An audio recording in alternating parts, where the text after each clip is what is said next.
Am I the a-hole? Stories with late night story time. Am I the a-hole for not offering to pay for my husband and his kids, leading him to spend all his savings?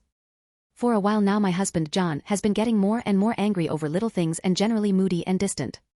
I had finally had enough and approached him about separation. This conversation led to a big blowout and him revealing the state of his finances. My husband and I have always kept our finances separate. Also, although we call each other husband and wife and had a wedding, we are not actually legally married. This was primarily for inheritance purposes because we each have older children from previous relationships. Anyway, John revealed that he had basically no savings left. That all the money he had saved for retirement and for his kids' schooling was gone. Furthermore, he said it was all my fault since he used all his savings up to try and keep up with my lifestyle. There was never anything crazy in terms of bills or anything like that, and we always split it all equally. The house we live in I own outright as well, so there wasn't a mortgage payment. However, I have always liked to travel a lot on fairly extravagant vacations. I would invite John and his children to join on trips, but never made them feel like they had to come. That said, he was expected to pay for himself and for his kids. Except for recently, he accepted every invitation. I would also give my kids things he considered extravagant, but I considered normal. So he felt like he had to give similar things to his own kids. John said with all the spending to keep up, his savings dwindled very fast.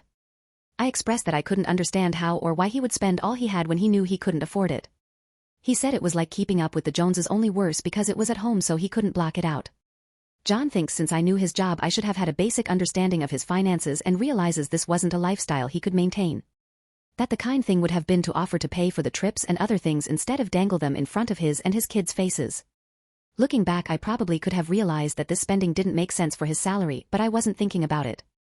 I don't think it was my responsibility to keep his finances in mind here. We had agreed from the beginning to keep our finances separate, so to me that means paying for things separately. Edit. We do not live in a state with common law marriage. Editor's reaction: your partner knew his spending capacity and let himself go anyway. It wasn't OP's job to babysit her partner's finances.